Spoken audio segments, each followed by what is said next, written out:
नमस्कार, आप देख रहे हैं पहाड़ टीवी और मैं हूं नवल खाली। चलिए बुलेटिन की शुरुआत करते हैं, लेकिन उससे पहले एक नजर हेडलाइंस पर। चार धाम यात्रा में यात्रियों के रजिस्ट्रेशन और सीमित संख्या के खिलाफ व्यापारियों में आक्रोश। उत्तराखंड में नए स्टार्टअप भरेंगे रफ्तार, अगले 5 साल में 1000 नए स्टार्टअप तैयार करने का रखा गया है लक्ष्य। कम आबादी वाले गांव भी मुख्य सड़कों से जुड़ेंगे, मुख्यमंत्री ग्राम सड़क योजना का प्रस्ताव हो गया है तैयार। केंद्र ने जताई अतिरिक्त बिजली देने पर मजबूरी कम हो सकता है उत्तराखंड का बिजली कोटा, मुख्यमंत्री पुष्कर सिंह धामी ने अब खुद संभाला मोर्चा। मैदान और पहाड़ में 27 फरवरी से 1 मार्च तक बारिश के आसार, बर्फबारी की भी है संभावना। एक तरफ केदारनाथ की यात्रा को लेकर तैयारियां चल रही हैं, वहीं दूसरी ओर केदार घाटी व्यापारियों के आंदोलन से गरमाई हुई है। दरअसल रजिस्ट्रेशन को लेकर घाटी के व्यापारियों ने शनिवार को जबरदस्त आंदोलन की चेतावनी दी है। स्टेशन की प्रक्रिया बंद होनी चाहिए। उन्होंने कहा कि इससे लोगों को भी रोजगार मिलेगा, अगर ऐसा नहीं किया गया तो आंदोलन और अधिक उग्र किया जाएगा। ऐसे में सरकार के लिए बड़ी चुनौती बन रही है, या तो एकदम प्रक्रिया बंद करनी पड़ेगी या यात्रा की मुख्य भूमिका निभाने वाले केदार घाटी के व्यापारियों के आंदोलन का सामना करना पड़ेगा। सड़कों पर हैं, विरोध प्रदर्शन कर रहे हैं। सरकार अपनी नीतियां सुचारू रूप से नहीं चला पा रही है। चार धाम यात्रा जल्द ही 1 महीने के बाद शुरू होने वाली है, लेकिन प्रशासन अपनी तैयारियों के खामियाजे के कारण प्रशासन लोकलों पे दबाव डालने की कोशिश कर रही है कि एक यात्रा को सीमित तरीके से चलाया जाए, रजिस्ट्रेशन की बाध्यता रखी जाए। लेकिन अगर इस तरीके से यात्रा चलाई जाएगी, यात्री दूर दूर से अपनी उम्मीदों को लेकर आएंगे और उनको आधे रास्ते से लौटा दिया जाएगा, या इस बाध्यता के चक्कर में व्यवसायियों का व्यवसाय नहीं हो पाएगा। इसके विरोध में सभी लोग आज सड़कों पर हैं और हम प्रशासन से निवेदन करेंगे कि जल्द से जल्द इस रजिस्ट्रेशन की बाध्यता को हटाया जाए, ऑफलाइन रजिस्ट्रेशन शुरू किया जाए। उत्तरकाशी जिले में चिन्यालीसौड़ प्रखंड के ग्राम भल्ड गांव निवासी खुशीराम नौटियाल और नैतिक किसी काम को लेकर चिन्यालीसौड़ बाजार आए हुए थे और वापस घर जाते समय चिन्यालीसौड़ मरी मोटर मार्ग पर उडारी घाट के पास अचानक उनकी कार UK 12A7346 दुर्घटनाग्रस्त होकर सड़क से 100 मीटर नीचे गिर गई, जिसमें खुशीराम की मौके पर ही दर्दनाक मौत हो गई और नैतिक घायल हो गया। घायल नैतिक को ग्रामीणों और प्रशासन की मदद से 108 के माध्यम से अति प्राथमिक स्वास्थ्य केंद्र बलडोगी पहुंचाया गया। शनिवार को लंडौरा राजकीय कन्या हाई स्कूल में वार्षिकोत्सव का कार्यक्रम का आयोजन किया गया। कार्यक्रम का शुभारंभ गोल्ड प्लस ग्लास फैक्ट्री के प्लांट हेड उत्तम अग्रवाल मां सरस्वती के समक्ष दीप प्रज्वलित कर किया। इस मौके पर स्कूली छात्र छात्रों ने सांस्कृतिक रंगारंग और देशभक्ति गीत प्रस्तुत कर अतिथियों का मन मोह लिया। इस मौके पर स्कूल के प्रधानाचार्य सपना रानी ने अतिथियों का अभिनंदन करते हुए कहा कि कार्यक्रम का उद्देश्य छात्राओं में देशभक्ति के जज्बे को आगे बढ़ाना है। आज दिनांक 25 फरवरी 2023 को हमारे विद्यालय में वार्षिक उत्सव का आयोजन किया गया और इसका उद्देश्य केवल यही है कि वर्ष भर हमारे बच्चों ने हमारी टीचर्स के साथ मिलकर क्या क्या कार्य किया, क्या क्या नई नई गतिविधियां की और कैसे उन्हें उन्नति के मार्ग पर अग्रसर होने के लिए हमने प्रोत्साहित किया और उनका क्या योगदान विद्यालय के प्रति रहा। साथ ही स्थानीय लोगों जैसे गोल्ड प्लस जो ग्लास फैक्ट्री है उनके द्वारा पूरे विद्यालय के प्रांगण का भराव कार्य, साथ ही मंच निर्माण में जो सहयोग दिया गया उसके लिए पूरा विद्यालय परिवार मेरी छात्राओं के साथ उनका आभारी है और तहे दिल से हम उनका शुक्रिया अदा करते हैं। तहसील सतपुली क्षेत्र के एक गांव में 12वीं कक्षा में अध्ययनरत छात्रा के साथ गांव के ही एक व्यक्ति द्वारा जबरन दुष्कर्म के मामले में दर्ज मुकदमे में सतपुली पुलिस ने 24 घंटे के अंदर आरोपी को गिरफ्तार कर लिया। बीते बुधवार को तहसील सतपुली में पीड़िता की तहरीर पर राजस्व पुलिस ने पोक्सो एक्ट में मामला दर्ज किया था। थाना अध्यक्ष सतपुली लाखन सिंह ने बताया कि पुलिस टीम द्वारा आरोपित रणजीत सिंह पुत्र कन्हैया उर्फ झालू उम्र 56 वर्ष निवासी पट्टी दक्षिण मौदार संगला कोटी रीठाकाल रोड से गिरफ्तार कर लिया, जिसके बाद शनिवार सुबह आरोपी को जिला न्यायालय पौड़ी में पेश कर जेल भेजा गया है। ये मौदार पट्टी के अंतर्गत तहसील सतपुली के क्षेत्र में ये घटना घटित हुई है और इसमें एक नाबालिग लड़की थी जिसके साथ में किसी एक मिस्त्री ने इसके साथ घटना को जो है अंजाम दिया है, जिस पर राजस्व क्षेत्र में मुकदमा दर्ज हुआ है और उसके बाद ये विवेचना तुरंत जो है पुलिस को ट्रांसफर की गई है और पुलिस ने 24 घंटे से पूर्व ही इसका जो है अनावरण किया है और मुलजिम को अरेस्ट कर दिया गया है और उसके बाद उसको जो है जेल भेजा गया है।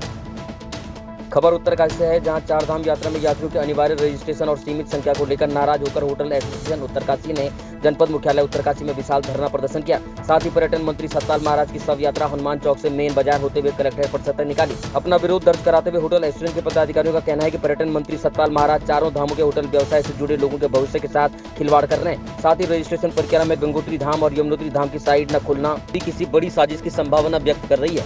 एक तरफ तो सरकार नैनीताल और हरिद्वार में यात्रियों को खुली छूट दे रही है, वहीं गढ़वाल मंडल के धामों में सौतेला व्यवहार कर रही है, जिसके कारण हजारों लोगों की रोजी रोटी पर संकट पैदा हो गया है। को लेकर जो उत्तराखंड सरकार ने पंजीकरण की जो बाध्यता की है उसके खिलाफ और जो यात्रियों को सीमित संख्या के आधार पर चार धाम के दर्शन करवाने का जो निर्णय है उसके खिलाफ पूरे चार धाम में आज प्रदर्शन हो रहा है और हम लोग यहाँ पर सतपाल महाराज का आज अंतिम संस्कार कर रहे हैं पूरे चारों धाम में। सतपाल महाराज मुर्दा। अगर सतपाल महाराज उत्तराखंड सरकार ने शीघ्र हमारी मांगे नहीं मानी तो 22 अप्रैल को चारों धाम के होटल व्यवसायी अपने अपने होटल बंद रखेंगे, जिसकी संपूर्ण जिम्मेदारी सरकार की होगी। वे अपने यात्रियों को अपने कहीं भी वो आज पर्यटन मंत्री का पुतला दहन भी है और अर्थी का भी साथ में ले जा रहे हैं जगाने के लिए पर्यटन प्रदेश को और तीर्थल प्रदेश को। जिस तरह से पूरे देश में सब कुछ खुला हुआ है, रात दिन वहाँ पे लोग चलते हैं, ऑल वेदर रोड बन गई है, रोड चौड़ी हो गई है, उसके बावजूद भी आप सीमित संख्या में पर्यटकों को आने दे रहे हैं। तो वो अभी से जिस तरह से एक गलत मैसेज गया है उसका विरोध करने के लिए और समय पर चेताने के लिए आज ये कार्यक्रम किया गया है। डोईवाला और डोईवाला क्षेत्र के तमाम पत्रकारों ने मिलकर होली मिलन और सांस्कृतिक कार्यक्रम का आयोजन किया। कार्यक्रम में राधा रानी के शानदार नृत्य से कार्यक्रम में उपस्थित लोग झूम उठे। फूलों के साथ होली के रंग से पत्रकारों ने आम लोगों के साथ मिलकर जमकर होली खेली। कार्यक्रम को शानदार और आम जन के साथ पत्रकारों के समन्वय के रूप में होली मिलन समारोह एक सेतु बनाते हुए पूर्व राज्य मंत्री करण बोरा ने कार्यक्रम को बेहद शानदार बताया। सबसे पहले तो मैं सभी पत्रकारों को और सभी जनता को होली की हार्दिक शुभकामनाएं देता हूं और ये बहुत ही सुंदर आयोजन हमारे सम्मानित पत्रकार बंधुओं द्वारा किया गया और इनको मैं विशेष रूप से बधाई देता हूं कि इन्होंने एक सुंदर कार्यक्रम का आयोजन करके जो संदेश दिया कि होली का जो त्यौहार है उसको किस प्रकार से हमें मनाना चाहिए और ये रंगों का त्यौहार अपने आप में एक हर्षोल्लास खुशी का त्यौहार है। इसको हमने सब ने मिलजुल करके मनाया जाना चाहिए। ये एक संदेश पत्रकारों द्वारा दिया गया। देहरादून की डीएम सोनिका सिंह डोईवाला तहसील के पहाड़ी क्षेत्र की ग्राम पंचायत कुडियाल गांव में पहुंची, जहां ग्रामीणों की समस्याओं को उन्होंने सुना। इस अवसर पर तमाम विभागों के जिला स्तरीय अधिकारियों के साथ क्षेत्र के ग्रामीण और जनप्रतिनिधि भी उपस्थित रहे। गांव में पहली बार डीएम देहरादून के पहुंचने पर गांव की महिलाओं ने फूलों से डीएम सोनिका का स्वागत किया। डीएम देहरादून ने गाँव के लोगों की समस्याएं सुनी और कई समस्याओं का मौके पर निस्तारण किया। डीएम के गाँव में आकर समस्याएं सुनने से गाँव के लोग बेहद उत्साहित थे और अपनी समस्याएं खुद डीएम के सामने रख रहे थे। देहरादून की डीएम सोनिका सिंह ने सभी ग्रामीणों को आश्वासन दिया कि जो भी उनकी समस्याएं हैं जल्दी उनका निराकरण किया जाएगा।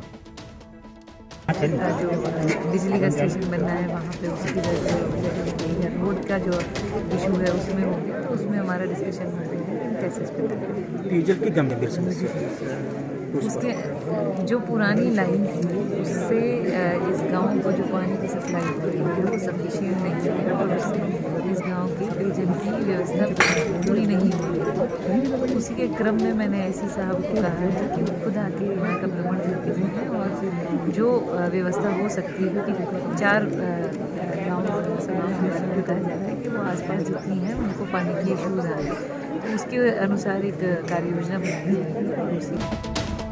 मसूरी में भाजपा युवा मोर्चा के अध्यक्ष रविंद्र रावत के नेतृत्व में मुख्यमंत्री पुष्कर सिंह धामी द्वारा उत्तराखंड में नकल विरोधी कानून लागू किए जाने के बाद धन्यवाद रैली का आयोजन किया गया। रैली का शुभारंभ भाजपा युवा मोर्चा के राष्ट्रीय उपाध्यक्ष नेहा जोशी ने किया। रैली मसूरी पिक्चर पैलेस से शुरू होते हुए मसूरी के शहीद स्थल तक पहुंची, जिस मौके पर युवाओं ने मुख्यमंत्री का नकल विरोधी कानून लाए जाने पर धन्यवाद किया और जोरदार नारेबाजी की। पिछले दिनों उत्तराखंड में देश का सबसे सख्त प्रतियोगी परीक्षा नकल विरोधी कानून लेकर आए हैं पुष्कर सिंह धामी जी। तो पूरे प्रदेश में युवाओं में एक नया जोश है, एक संतुष्टि उनके अंदर आई है, आया है। हमने देखा है किस तरीके से पटवारी परीक्षा हुई, 1 लाख से ज़्यादा युवा उस पर बैठे, उसके बाद PCS परीक्षा सफल तरीके से सरकार ने कराई। तो आने वाले समय में पिछले दिनों जब ये कानून नहीं था उसकी वजह से कई लोग जो अरेस्ट हुए उनको बेल भी मिली, लेकिन आने वाले समय में अगर कोई भी ऐसा करते हुए पाया जाता है उसको सख्त सजा है, नकल करने वाले को, कराने वाले को भी। तो आप हमारे छात्र निश्चिंत होकर अपना एग्जाम दे सकते हैं और जो उनकी मेहनत है वो बेकार ना जाए, इसको देखने का काम हमारे धामी जी का मैम लगा काम है राजनीति करना। और आज जो CBI जांच की मांग कर रहे हैं वो लोग हैं जो कहते हैं कि CBI केंद्र सरकार के इशारों पर काम करती है। और दूसरी बात, हमारी सरकार की प्रायोरिटी है युवाओं का भविष्य सुरक्षित करना। परीक्षा का कैलेंडर जारी हुआ है, अगर CBI जांच होती है तो कहीं ना कहीं वो परीक्षाएं स्थगित होंगी। जो युवा इतने समय से तैयारियां कर रहे हैं, कोचिंग ले रहे रहे हैं कोचिंग सेंटर्स में, फीस दे रहे हैं, घर से दूर रह के तैयारी कर रहे हैं, उनका समय का बर्बाद होगा। तो सबसे पहले मुख्यमंत्री जी ने कहा है ये परीक्षाएं होंगी, उसके बाद अगर सीबीआई जांच की जरूरत करिए तो सीबीआई जांच भी देख सकते।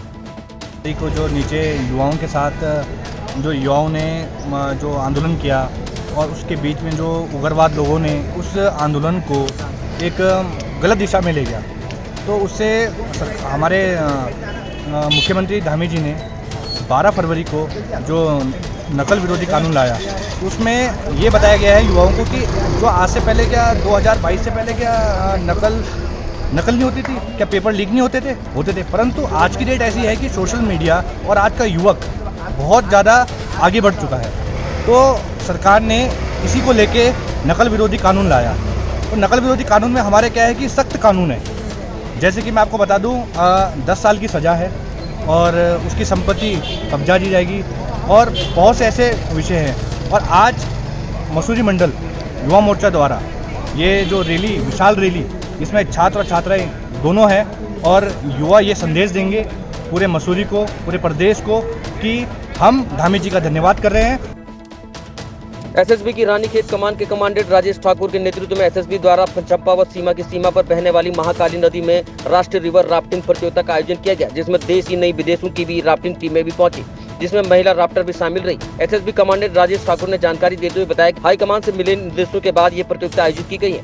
तो राफ्टिंग कल जौलजीबी से स्टार्ट किया था, तो इसमें जो है काफ़ी चुनौतीपूर्ण हमको जो रैपिड्स हैं और नदी का बहाव हमको मिला, तो सभी लोग ने मिलकर बहुत बखूबी इसको पार किया है।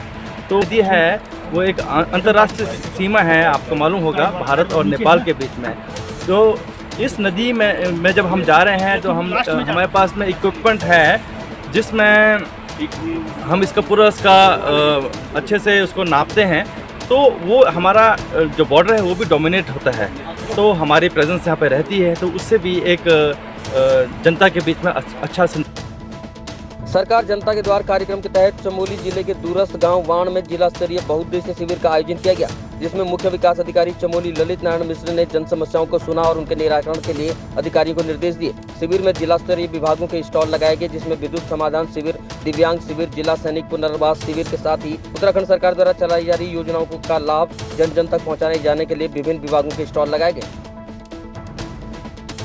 लेट तो नहीं कहेंगे, क्योंकि अभी तक देख रहे हैं जनता रुकी हुई है और उसमें कुछ व्यवस्थाओं में थोड़ा सा समय लग जाता है, बट एनीवे पब्लिक ने हमारा साथ दिया और हम लोग लगातार फुल टाइम यहाँ पर पूरी एक शिकायतों को सुना गया है और कोई भी अधिकारी यहाँ से गया नहीं है, शिकायतों का समाधान किया। क्योंकि सड़क एक बहुत मेजर इश्यू था, जो समय कम लगना था उससे समय ज़्यादा लगा अधिकारियों को यहाँ आने में, और सड़क को हमने प्रायोरिटी भी लिया है और ये हमारी प्रायोरिटी रहेगी, क्योंकि ये भविष्य में नंदा राजा का रूट भी है, तो ये हमारी प्राथमिकताओं में रहेगी। क्योंकि आज यहाँ पर ये बाढ़ में 106 शिकायतें हमको मिली हैं और उसमें से 76 शिकायतों का निस्तारण मौके पर ही किया गया है। बाकी शिकायतें किसी परियोजनाओं से संबंधित हैं या उसमें जांच की आवश्यकता है, तो उसको संबंधित विभागों को रिफर करें। पौड़ी की वरिष्ठ पुलिस अधीक्षक श्वेता चौबे ने कोटद्वार के कोतवाली का वार्षिक निरीक्षण करने पर पहुंची और उन्हें पुलिस जवानों द्वारा गार्ड ऑफ ऑनर दिया गया। वहीं वरिष्ठ पुलिस अधीक्षक श्वेता चौबे निरीक्षण के दौरान पाई गई खामियों पर उन्होंने नाराजगी जताई। एसएसपी ने पूरे थाना क्षेत्र का निरीक्षण किया और पुलिस कर्मियों का स्वास्थ्य निरीक्षण भी करवाया, जिसके बाद एसएसपी के अधिकारियों को रेगुलर अभ्यास करवाने के निर्देश दिए। आज कोटद्वार थाने का वार्षिक निरीक्षण किया गया। बेसिकली जो हम ये मुआयना करते हैं, वार्षिक निरीक्षण है, उसमें जो हमारी थाने की वर्किंग है उसको क्लोजली मॉनिटर करना, उसकी गुणवत्ता में सुधार करना, जो कमियां पाई जा रही हैं उनके निराकरण के लिए संबंधित अधिकारी को निर्देश देना। तो उस संदर्भ में आज जो थाने का निरीक्षण किया गया, पूरे थाने का रखरखाव देखा गया, जो हमारा मालखाना है उसे चेक किया गया, जो लावारिस वाहन है या एमवी एक्ट के तहत या माल मुकदमाती वाहन है उसको चेक किया गया, उसको किस तरह से इन मालों का जो है निस्तारण किया जाए, उस हेतु संबंधित अधिकारियों को निर्देश दिए गए। इसके अलावा जो हमारे थाने के रिकॉर्ड्स हैं उनको बारीकी से चेक किया गया, जहाँ जहाँ हमारी एंट्रीज़ हैं रजिस्टर में वो प्रॉपर की जा रही हैं कि नहीं की जा रही हैं, उस संदर्भ में निर्देश दिए गए, देखा गया, उसे निर्देश दिए गए। और इसके अलावा जो हमारी राजकीय संपत्ति है उसका मिलान हमारे जो पुलिस लाइन का रिकॉर्ड है उससे किया गया है कि नहीं, उसमें क्या क्या जो हमारे आइटम्स यहाँ मौजूद है थाने, उसका मिलान एक बार किया गया। तो एक तरह से डिटेल्ड मुआयना और निरीक्षण। रुद्रप्रयाग जिले के विकासखंड ऊखीमठ में राउलेक पौंडार गांव में मनरेगा के तहत बनाए जा रहे अमृत सरोवर का निरीक्षण करने पहुंचे मुख्य विकास अधिकारी नरेश कुमार ने कहा कि ग्रामीण क्षेत्रों में सरकार द्वारा संचालित योजनाओं का लाभ क्षेत्रीय जनता तक पहुंचे, इस उद्देश्य के साथ योजनाओं का निर्माण किया जाए। उन्होंने कहा कि सरोवर को पर्यटन की दृष्टि से अधिक विकसित करने की जरूरत है और इसके लिए उन्होंने संबंधित विभाग को निर्देशित किया है।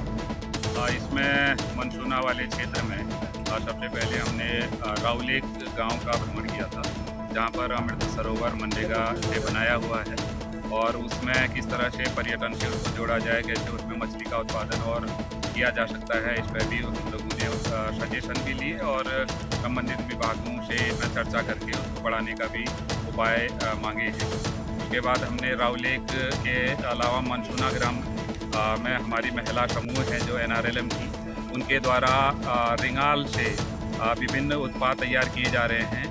उसमें करीब 3 से 4 ऐसे समूह हैं जिनके सदस्यों के द्वारा ये कार्य किया जा रहा है और उसमें अपनी आजीविका में निश्चित रूप से वो पिछले 1 साल से बढ़ोतरी हुई है और उनके द्वारा जो मांग की गई कि हम किस तरह से इसकी डिमांड को केदारनाथ यात्रा से खपत बढ़ाई जा सकती है और कैसे और समूहों को भी प्रशिक्षण दे करके इसका क्षेत्र बढ़ा करके उत्पादन बढ़ाया जा सकता है। विपणन केंद्र और वर्क शेड की जो उनकी मांग थी उस पर भी प्रस्ताव उनसे मांगा गया है। तो विभिन्न विभागों की जो योजनाएं हैं उनसे के अलावा डेयरी विभाग का मनसूना में ही हमने गौ पालन योजना, बछिया पालन योजना और NCDC योजनाओं के तहत जो भी डेयरी उत्पादन को प्रोडक्ट को बढ़ाने के लिए डेयरी विभाग के द्वारा कार्य किया जा रहा है, उसका स्थलीय निरीक्षण भी हमने किया। महिला जो हमारी समितियां हैं डेयरी की, उनके सदस्यों से बात की, कैसे उनके प्रोडक्शन को बढ़ाया जा सकता है उस पर चर्चा की और हमारे संबंधित विभाग के अधिकारियों